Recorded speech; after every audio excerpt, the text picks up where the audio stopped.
Welcome back, ladies and gentlemen, to another episode of Just Rodeoing with your man, Dale Brisby. I'm the expert on all things rodeo. That includes saddle bronc, which is what we're going to talk about today. Four exercises that you can do to get better at saddle bronc.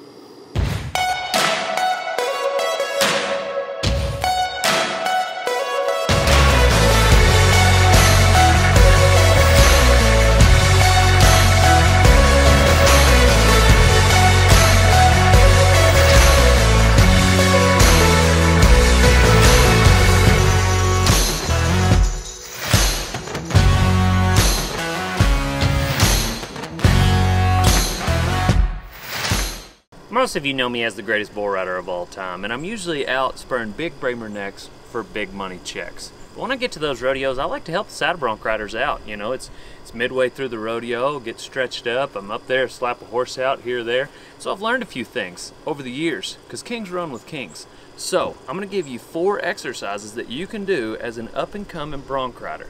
And I'm going to start with the easiest. All you need for this one is a hack rein. Now, I like to grab it in different spots at different times. Just step on it, drive your hips forward, and lift. Now imagine you're gonna bring the crook of your elbow to your forehead. That's the direction you wanna lift in. If you're right-handed, just a slight drive with your left hip. Coming up, some guys come across as if they're gonna lift to their left ear. If they're right-handed, I personally do not.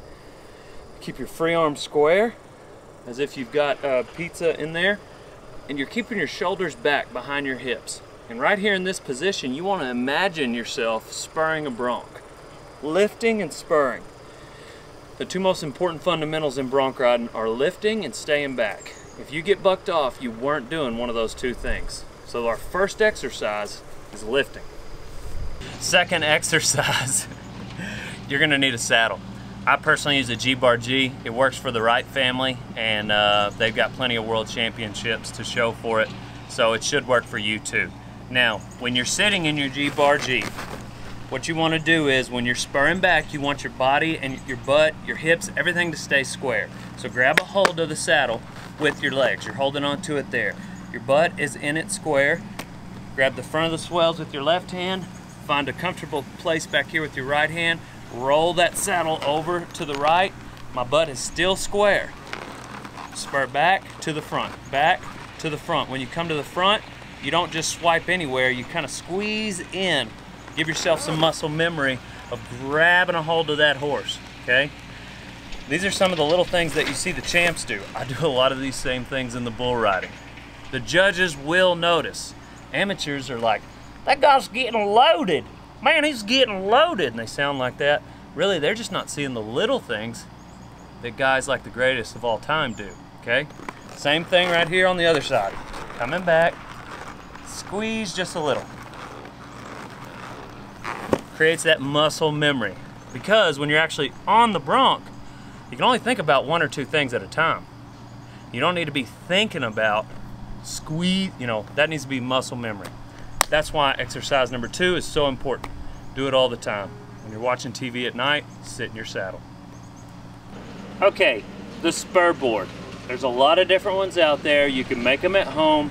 This one is built so that you can sit on it without a saddle. And at first, your balance is all over the place.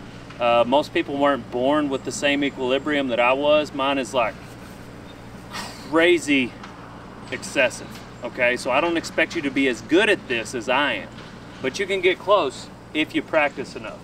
Basically on the Spur Board, what you want to do is remember to lift, stay back, get your mark out, and then you can go as slow as you need to.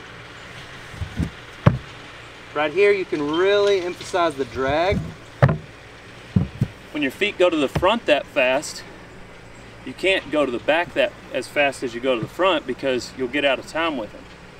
So what you can do to slow down and set up your timing is drag. It's not what you can do, what you need to do. It's another thing that the champs do, like myself, that the judges will notice and give you extra points for. That's why that we've got all this carpet missing. Right there, it's actually the exhaust from a lawnmower. Somebody backed it up. Anyways, this though is from drag. And it's always rodeo time, meaning like when you're right here, you're rodeoing. This isn't a toy. You're picturing yourself on a bronc. Lift, stay back, get your mark out, hold them for 2, drag, settle, drag, settle. Lift, stay back. 2 most important fundamentals. That's exercise numero 3. That means number 3. We've got our 4th and final exercise of the day, and probably my most favorite. I feel that it is the most effective, and it's the closest thing to the real thing, which is what we're trying to do. We're trying to mimic an actual bronc ride. It does require a horse, a saddle, and a rein, so you're gonna need everything. Make sure the horse is plenty gentle, or you're just ready for him to buck around a little bit. So the important thing to remember here is we're going back to our fundamentals. And so the number one thing you want to remember is that if you don't lift right here, he won't buck you off, which is a problem because that's what gets you bucked off on a real bronc. So you have to lift all the time on this horse. You can't create bad habits, because if you pull or you just set your rein down and you spur, you might have that spur motion down, but you're creating bad habits by not lifting. You also want to stay back. I don't personally get a back cinch. I don't even run my latigos underneath. I just get it snug. It's a good place to check your binds.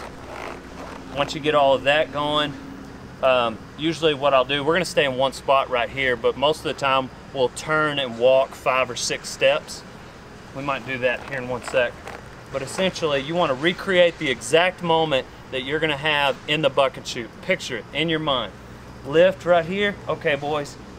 He moves, I grab a hold, drag, set, and you're lifting the whole time. I'm staying back too.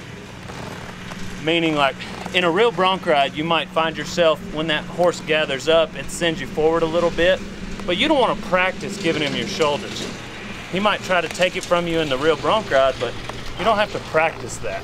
Stay back, your core is tight, your shoulders are behind your hips, lifting, toes turned out, dragging all the while.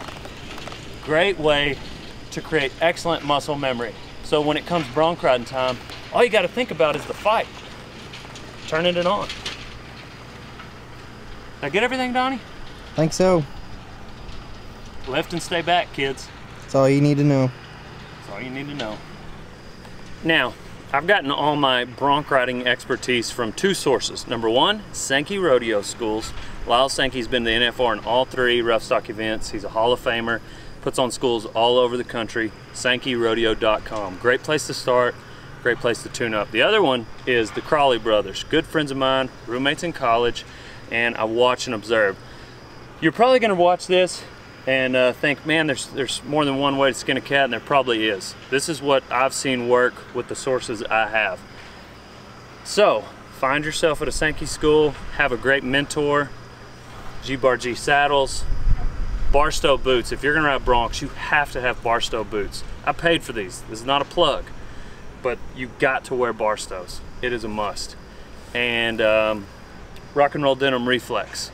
They've got extra stretch. I like to get a size longer. Normally I wear 31, 36, except when I'm riding. Bulls, broncs, bears, whatever, you want to hike your pants up, so you don't want to have high waters. 31s, 38s, baby. That's me. I think that's all. You're pretty much on your way to the NFR. I mean, you're not going to be as good as Dale Brisby, but you can give him a good run at it. Don't you think, Donald? We'll see.